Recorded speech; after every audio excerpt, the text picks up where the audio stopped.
Hello friends, welcome to my channel English with Geeta. Matthew Arnold द्वारा लिखी गई memorial versus हम करा चुके हैं। इसका फर्स्ट पार्ट और सेकंड पार्ट आज हम कराने वाले हैं। इसमें 74 लाइंस हैं। ये 1850 में लिखी गई थी और इसमें जो जिक्र किया गया है वो वर्ड्सवर्थ के लिए किया गया है। ये मेनली वर्ड्सवर्थ के लिए ही लिखी गई थी, लेकिन बायरन और गैटे के बारे में भी इसमें बताया गया है। इसका फर्स्ट पार्ट हम कवर करा चुके हैं, सेकंड पार्ट कराने वाले हैं। एक एक लाइन आपको समझाई जा रही है, ट्रांसलेशन कराई जा रही है। और अगर आपने मेरा चैनल सब्सक्राइब नहीं किया तो चैनल सब्सक्राइब कर लीजिए ताकि आने वाली हर वीडियो आप तक पहुँच सके। ठीक है दोस्तों, चलते हैं अपनी एक्सप्लेनेशन की ओर।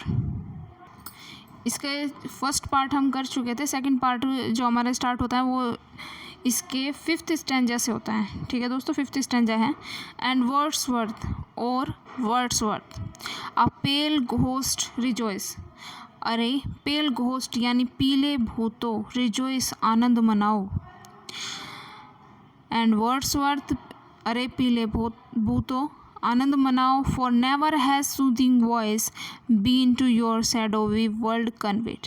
फॉर नेवर कि आज से पहले कभी नहीं। For has never soothing, soothing होता है सुखदायी आवाज़ यानी आराम देने वाली आवाज़, हील करने वाली ऐसी आवाज़। बीन टू योर शैडोवी, शैडोवी होता है कि इस अंधेरे वर्ल्ड संसार में कन्वेड यानी सुनी या आई हो। कि आज से पहले कभी भी तुम्हारे जो ये शैडोवी वर्ल्ड है, अंधेरे संसार है, इस अंधेरे जगत में आज तक कोई भी इतनी प्यारी सुखदायी आवाज़ नहीं सुनी होगी। कन्वेड नहीं, का मीनिंग होगा यहाँ सुनी होगी।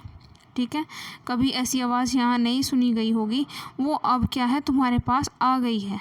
वर्ड्सवर्थ वहाँ चले गए हैं तो अब उन सब से कह रहे होंगे कि इनकी ऐसी आवाज़ है कि जैसे तुमने पहले कभी नहीं सुनी होगी। बी सिंस इरेस्ट, इरेस्ट होता है पहले। ठीक है, इरेस्ट के मीनिंग होता है पहले। एट मॉर्न यानी सुबह में। सम वेंडरिंग शेड की कुछ भटकती, शेड होता है आत्मा। ठीक है, सम यानी कुछ, वेंडरिंग यानी भटकती, शेड होता है आत्मा। Heard the clear song of Orpheus come through heads. Heard यानी सुनी होगी। The clear song, clear song यानी स्पष्ट गीत। ऑफ ऑर्फियस, ऑर्फियस एक म्यूजिशियन थे, उनके बारे में बात की गई है। कम थ्रू हेड्स, हेड्स है गॉड ऑफ अंडरवर्ल्ड, कि जो गॉड ऑफ अंडरवर्ल्ड है उनको हेड्स का हेड्स है। और ऑर्फियस एक म्यूजिशियन थे। ये म्यूजिशियन ऐसे थे कि इनकी ये जो म्यूज़ कैलिलोप थी, इनके ये बेटे थे और इनको अपोलो ने, जो अपोलो गॉड है, उन्होंने एक वीणा दी थी। और जब इस वीणा को बजाते थे तो चाहे जानवर हो, चाहे देवता हो, चाहे मानव हो, सब इनके वशीभूत हो जाते थे। उस म्यूज़िक में सब क्या हो जाते थे, मग्न हो जाते थे। और इनकी वाइफ का नाम था यूरिडाइस, जिनको सांप ने काट लिया था। और फिर ये जो प्लूटो है, प्लूटो एक ग्रह है, ये हेल में वहाँ जाते हैं अपनी वाइफ यूरिडाइस को लाने के लिए। तो जो हेड्स होते हैं, हेड्स है गॉड ऑफ अंडरवर्ल्ड, वो इनका म्यूज़िक सुनते हैं और कहते हैं कि ठीक है कि तुम अपनी वाइफ को ले जा सकते हो, लेकिन हेल में, नर्क में तुम उसे पीछे मुड़कर नहीं देखोगे। ठीक है, पीछे मुड़कर तुम हेल की तरफ नहीं देखोगे। इनकी वाइफ पीछे चल रही थी और ये आगे चल रहे थे वहाँ हेल से निकलते टाइम। तो ये एक बार मुड़कर अपनी वाइफ को देख लेते हैं और वहीं इनकी जो वाइफ है वो गायब हो जाती है। तो ये इनकी कहानी है। ठीक है, तो यही बात यहाँ कही गई है कि सिंस इरेस्ट, इससे पहले, एट मॉर्न सुबह में, some wandering sad heard the clear song of Orpheus comes from head. ठीक है, ये कहते हैं कि कुछ भटकती हुई आत्मा ने ऐसे स्पष्ट क्लियर जो सॉन्ग थे ऑर्फियस के, जो हेड्स से आ रहे थे, under God of under world से आ रहे थे, उन्हें कभी नहीं सुना होगा। ये तो कहते हैं कि वो अब तुम्हें सुनाई देंगे, क्योंकि क्या हो गया है, अब वर्ड्सवर्थ वहाँ चले गए हैं तो उनके म्यूज़िक वहाँ पर सुनाई देंगे, जो कि ऑर्फियस के जैसे ही है। कि ऑर्फियस भी एक म्यूजिशियन है और जो वर्ड्सवर्थ है वो भी एक पोइट है। एंड द मोर्नफुल ग्लूम, लेकिन अब क्या है, अब एक मोर्नफुल यानी दुखदाई, शोकाकुल, ग्लूम उदासी छा गई है। चारों ओर एक शोकाकुल उदासी यानी दुख से भरी उदासी छा गई है। Wordsworth had grown from us, जो वर्ड्सवर्थ है वो हमारे बीच से चले गए हैं। एंड ये, और तुम, अरे, मे, ये होता है, मीन्स होता है you, may you feel his voice as we, क्या तुम भी उनकी आवाज़ ऐसे ही फील कर पा रहे हो जैसे हम किया करते थे। वो कहते हैं एंड वर्ड्सवर्थ स्टार्टिंग से अगर हम इसको लें तो इसका पूरा मीनिंग ये हुआ कि अरे वर्ड्सवर्थ क्या सॉरी वो कहते हैं और वर्ड्सवर्थ ये पीले जो घोस्ट है, जो पीले भूत हैं, तुम आनंद मनाओ। फॉर नेवर हैज़ सूथिंग, कि तुमने कभी भी ऐसी प्यारी आवाज़ नहीं सुनी होगी अपने इस अंधेरे संसार में, ऐसी कभी आवाज़ नहीं सुनाई दी होगी जितनी प्यारी आवाज़ अब उसका आनंद लेने वाले हो। वर्ड्सवर्थ तुम्हारे संसार में आ गए हैं और अब तुम उसका आनंद लेने वाले हो। इससे पहले सुबह में कुछ भटकती हुई आत्माओं ने ऑर्फियस के जैसे सॉन्ग्स क्लियर सॉन्ग को सुना था जो हेड्स से आ रहे थे एंड द मोurnful ग्लूम, लेकिन क्या हुआ, हमारे यहाँ तो एक उदासी छा गई, शोक से भरी हुई उदासी छा गई। वर्ड्सवर्थ हमारे बीच से चले गए हैं और क्या तुम भी उनकी आवाज़ को ऐसे ही फील करते हो जैसे हम क्या करते थे। He too upon a wintry climate, clime means होता है क्लाइमेट, ठीक है। क्लाइम से यहाँ पर जो अभिप्राय है वो है क्लाइमेट का, ठीक है। ही टू यानी वह भी इस सर्द जो मौसम था हैड फॉलन की यहाँ गिर गया। देखिए इस लाइन का कहने का मतलब ये है he too upon a wintry climate had fallen on this iron time, ठीक है। तो ही टू यानी वह भी, यहाँ जो दूसरे वह इस्तेमाल हुआ है वो है वर्ड्सवर्थ के साथ को थे, ठीक है। जो गैटे थे उनके लिए ही टू इस्तेमाल हुआ है कि गैटे भी क्या थे, उन्होंने भी विंटरी क्लाइमेट जो था वो भी यहाँ गिर गए थे। विंटरी क्लाइमेट से यहाँ जो मीनिंग है वो है कि एक तरह से जब लॉस ऑफ फेथ हो गया था, मटेरियलिज्म आ गया था, तो उन्होंने भी इस सर्द मौसम को देखा है, वो भी इस सर्द मौसम को उन्होंने भी सहन किया है जब चारों ओर फेथ का लॉस हो गया था, चारों ओर मटेरियलिज्म था, आत्माओं में क्या था, फेथ अब नहीं रहा था। ऑन दिस आयरन टाइम लोह युग इसलिए कहा है क्योंकि अब लोह युग ही है, मटेरियलिज्म है, कोई चारों ओर क्या दिखाई दे रहा है, of depth, dispute, distraction and fears, ठीक है। On this iron time of depth, dispute, distraction and fears, तो चारों ओर जो ये लोह युग है इसमें क्या दिखाई दे रहा है, डेप्थ संदेह, डिस्प्यूट विवाद, डिस्ट्रैक्शन व्याकुलता एंड फियर्स, ठीक है। फियर्स यानी डर, चारों ओर इस लोह युग में संदेह, विवाद, व्याकुलता और डर दिखाई दे रहा है। ही फाउंड अस, उन्होंने जो गैटे हैं उन्होंने हमें कहाँ पाया, एक ऐसी एज में, when the age has bound our souls in its benumbing ground, when the age has bound, जब जो ये एज थी, आयरन एज थी, मटेरियलिज्म की एज थी जिसमें लॉस ऑफ फेथ था, तो उसने हमें बांध दिया था, बाउंड यानी बांध दिया था, अवर सोल्स हमारी आत्माओं को, इन इट्स बिनम्बिंग राउंड, इसकी कपा देने वाले घेरे में हमें ले लिया था, चारों ओर से मतलब हमें घेर लिया था, इसकी कपा देने वाले। बिनम्बिंग राउंड का मतलब आप यहाँ पर ले सकते हैं कि एक तरह से ठंडी हो चुकी थी जो आत्मा थी, उसको ठंडा कर दिया था, जमा दिया था, एक तरह से इस तरह से कपा दिया था कि हमारी जो आत्माएं हैं वो जम गई थी। ही फाउंड अस, कि जो गैटे हैं, वर्ड्सवर्थ हैं, उन्होंने हमें ऐसी एज में पाया जब हमारी आत्माओं को मटेरियलिज्म के इस एज ने बांध दिया था, उसकी कपा देने वाले राउंड में उसने हमारी आत्माओं को ठंडा कर दिया था। ही स्पोक, फिर क्या था, वे जो गैटे थे, जो वर्ड्सवर्थ थे, वे बोले and loosed our heart in tears, और लूज्ड यानी ढीला कर दिया या एक तरह से आराम पहुंचा दिया, हल्का कर दिया। Loosed our hearts in tears, जो हमारे उनके जो दिल से निकलने वाले आंसू थे उनसे हमारे दिलों को उन्होंने हल्का कर दिया, ठीक है दोस्तों। तो इसका मीनिंग ये होगा कि he too upon a wintry climate had fallen, कि उन्होंने भी जो विंटरी क्लाइमेट है, जो लॉस ऑफ फेथ की एज है, इसको भी उन्होंने भी झेला है, बर्दाश्त किया है, वो भी इस एज में गिर गए थे। और जो ये समय है, आयरन टाइम है, लो युग है, ये चारों ओर से संदेह, विवाद, व्याकुलता और डर से भरा हुआ है। जब गैटे और वर्ड्सवर्थ ने हमें देखा तो उन्होंने हमें एक ऐसी एज में पाया जहाँ हमारी आत्माओं को जो लो युग है इसके द्वारा बांध दिया गया था, कपा दिया गया था, उसने हमारी आत्माओं को बांध रखा था। फिर जब वो बोले तो उन्होंने अपने आंसुओं से हमारे दिलों को हल्का कर दिया। उन्होंने जब हमसे बात की तो उन्होंने हमारे जो दिल था उनको हल्का कर दिया अपने आंसुओं से।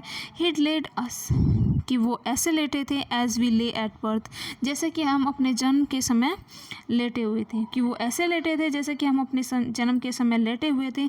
On the flowery lap of earth, on the flowery lap of earth, कहाँ लेटे हुए थे हम? पृथ्वी की ठंडी फूलों से भरी हुई गोद में। वो कहते हैं कि वो इस तरह से लेटे हुए थे जैसे कि हम अपने जन्म के समय पृथ्वी की गोद में, ठंडी फूलों से भरी हुई गोद में लेटे हुए थे। Smile broke from us and we had ease. फिर उन्होंने क्या किया? हमको जब प्रकृति के संपर्क में लाया, जब हमसे प्रकृति का संपर्क वर्ड्सवर्थ ने कराया, तो स्माइल ब्रोक फ्रॉम अस, कि हमारी जो स्माइल्स थी, हमारी जो हंसी थी, वो फूट पड़ी हमारे अंदर, हमारी हंसी फूट पड़ी। एंड वी हैड ईज, और हमें बहुत आराम मिला। वो कहते हैं कि वे ऐसे लेटे हुए थे जैसे कि हम अपने जन्म के समय लेटे हुए थे।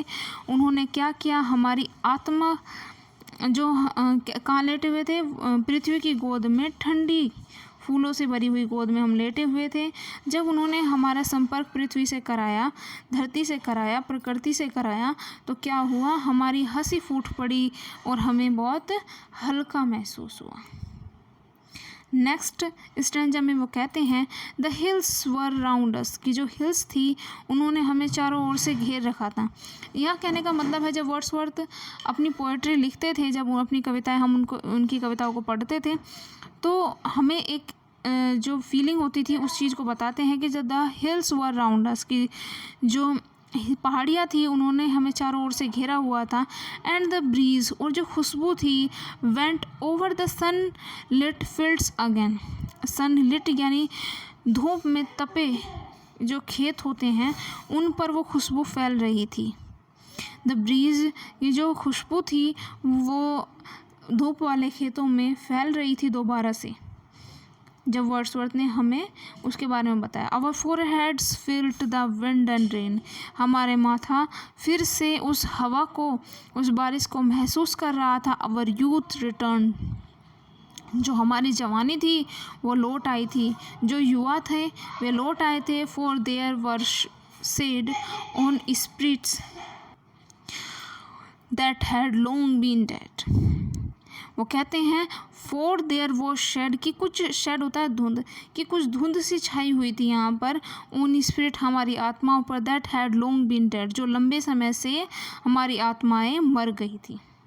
कहने का मतलब है कि हम प्रकृति को महसूस नहीं कर पा रहे थे, लेकिन जब अब हमने उन हिल्स को देखा, उन खुशबू को महसूस किया जो धूप से तपे हुए खेतों पर पड़ रही थी दोबारा से, हमारे माथे ने फिर से हवाओं को महसूस किया, बारिश को महसूस किया, तो इससे क्या हुआ? जो हमारी जवानी थी वो लौट आई। वो क्योंकि इससे पहले क्या था, जो हमारे स्पिरिट्स थी उस पर एक धुंध सी छाई हुई थी, लंबे समय से ऐसा लग रहा था कि हम अपनी आत्मा को मरा हुआ महसूस कर रहे हों।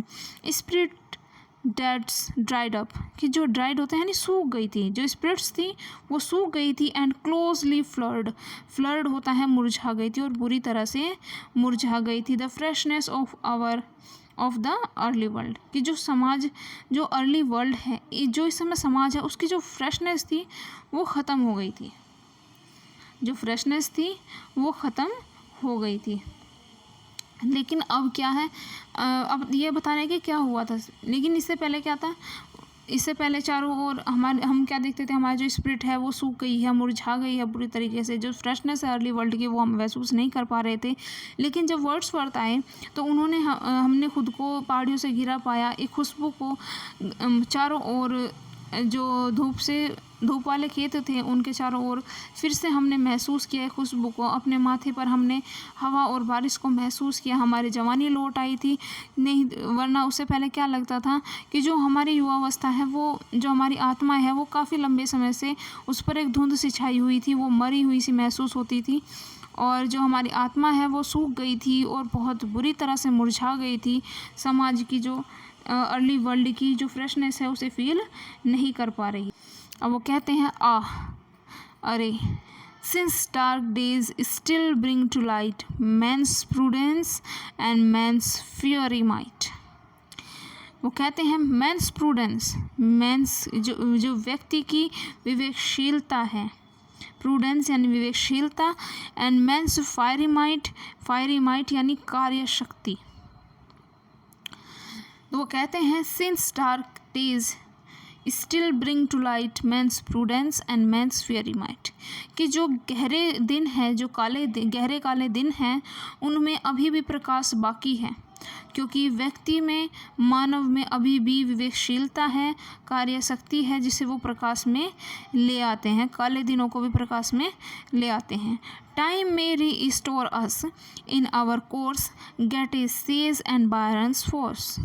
कहते हैं कि टाइम में रिस्टोर से समय हमें फिर से रिस्टोर कर देगा, फिर से हमारे जो आत्मा है उसको जीवंत कर देगा इन हिज कोर्स, क्योंकि उसके पास एक कोर्स है। वो किस कोर्स यानी माध्यम है, उसके पास माध्यम है। गेट ए सेज, हो सकता है कि वो जो गेटे का सेज माइंड है, कि जो सेज माइंड यानी एक साधु संत वाली ऋषि वाला जो मस्तिष्क है, वो उसको फिर से ले आएगा। एंड बायरन्स फोर्स, वो जो बायरन की फोर्स थी, शक्ति थी, उनको फिर से ले आएगा।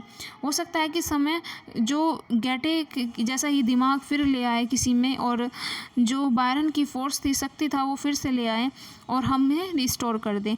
But where will Europe's later hour again find Wordsworth healing power? But where, लेकिन कहाँ will Europe's later hour, की जो यूरोप का बीतता हुआ समय है, अंतिम समय है, क्या फिर से वर्ड्सवर्थ की जो हीलिंग पावर थी उसको प्राप्त कर पाएगा? वो कहते हैं कि हो सकता है कि समय फिर से जो गेटे के जैसा ऋषि वाला मस्तिष्क और बायरन की शक्ति को वापस ले आए, हाँ, किसी ऐसे इंसान में वो शक्ति वापस आ जाए। लेकिन यूरोप जो वर्ड्सवर्थ की हीलिंग पावर थी, आराम देने वाली उसकी शक्ति थी, कविताएं थी, वो कहाँ से लाएगा? वो अब हमें नहीं मिल पाएगी। वो कहते हैं कि since dark days still bring to light, हो सकता है कि जो डार्क एज है उन्हें फिर से प्रकाश में लाया जाए, किसके द्वारा? मेंस प्रूडेंस, मानव की विवेकशीलता से, एंड मेंस फायरी माइट, मानव की कार्य शक्ति से। जो डार्क डेज है उनमें फिर से लाइट भर दी जाए, उनमें फिर कैसे प्रकाश ला दिया जाए। Time is restore us in his course Goethe a says mind and Byron's force, हो सकता है कि समय गेटे जैसे मस्तिष्क, ऋषि वाले मस्तिष्क को और बायरन की शक्ति को फिर से ले आए, और हमें वही जो फीलिंग है, वही जो एक तरह से मार्गदर्शन है, फिर से मिल जाए। But where will Europe's latter hour again find Wordsworth healing power, लेकिन यूरोप के जो अंतिम समय है वो कहाँ से वर्ड्सवर्थ की वो हीलिंग पावर ले पाएगा? क्या वो दोबारा से वर्ड्सवर्थ की हीलिंग पावर को महसूस कर पाएगा? ये मुश्किल है। वो कहते हैं others will teach us how to dare, कि जो अदर्स हैं, अदर्स का मीनिंग यहाँ पर है जो हमारे बायरन थे, बायरन ने हमें क्या सिखाया था? डेयर करना, एक तरह से साहस करना सिखाया था। तो others will teach us how to dare and against fear our breast to steel.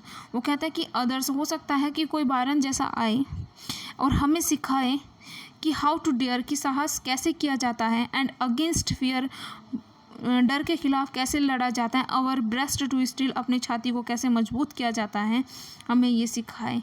Others will teach us how to dare and against fear our breast to steel, कि कैसे हो सकता है कि बायरन के जैसे फिर कोई आए और हमें सिखाए कि साहस कैसे किया जाता है, डर से कैसे लड़ा जाता है, अपनी छाती को कैसे मजबूत बनाया जाता है। Others will strengthen us to bear, others, यहाँ अदर्स से मतलब है गेटे से, हो सकता है कि गेटे जैसा ही कोई आए और हमें स्ट्रेंथन अस टू बियर, कि हमें शक्ति दे सहन करने की, हमें सहन शक्ति दे।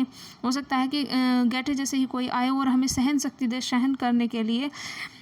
बट हु, लेकिन कौन? अरे हु, कौन? विल मेक अस फील, लेकिन हमें कौन फील कराएगा?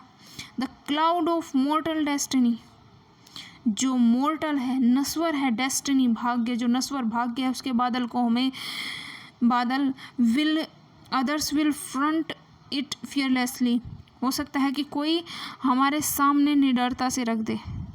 ठीक है, ये जो नश्वर भाग्य है, इसके बादल हो सकता है निडरता को हमारे सामने रखवा दे, किसी से हमें सिखा दे कि कैसे जो नश्वर भाग्य के जो बादल हैं उनके सामना निडर होकर किया जा सकता है।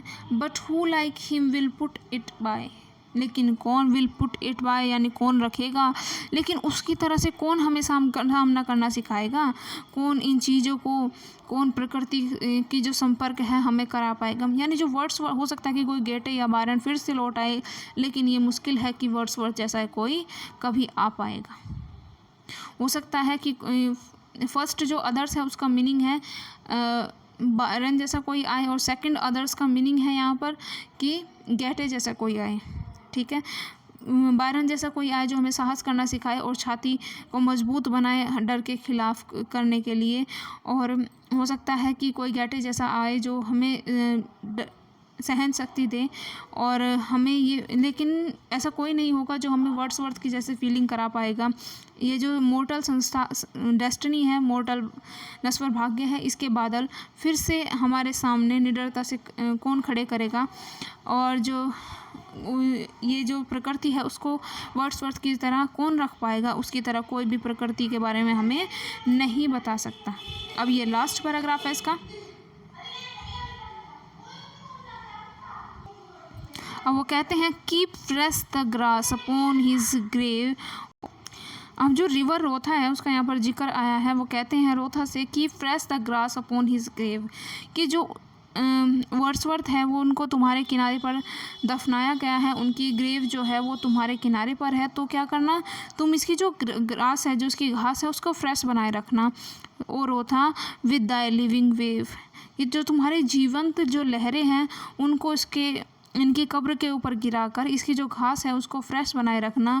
सिंग हिम दाई बेस्ट, और जो तुम्हारे बेस्ट सॉन्ग्स है वो इसके लिए गाना, जो तुम्हारी लहरें हैं इनसे कहना कि वो अपने बेस्ट सॉन्ग वर्ड्सवर्थ के लिए गाए। For few or none hears thy voice right, क्योंकि कोई भी, हो सकता है कि कुछ व्यक्ति ऐसे हो जो तुम्हारे वॉइस को राइट समझ पाए, यानी ठीक तरीके से समझ पाए, या हो सकता है कि कोई भी ऐसा ना हो जो तुम्हारी आवाज़ को बेहतर तरीके से समझ पाए, क्योंकि एक व्यक्ति ही ऐसा था, नाउ ही इज़ गॉन, और वो जा चुका है। कहने का मतलब ये है कि वो रोथा से कहते हैं कि तुम इसकी जो टॉम है, जो इसकी ग्रेव है, इसकी घास को अपने जीवंत लहरे से इस पर पानी गिराकर फ्रेश रखना, और जो तुम्हारे बेस्ट सॉन्ग है वो इनके लिए गाना, वर्ड्सवर्थ के लिए गाना, क्योंकि संसार में शायद ऐसा कोई हो या कोई ना, हो सकता है कि ना भी हो, जो तुम्हारी आवाज़ को इतने बेहतर तरीके से समझ पाए जितना कि वर्ड्सवर्थ समझते थे, और लेकिन अब वो इस संसार में नहीं है, वो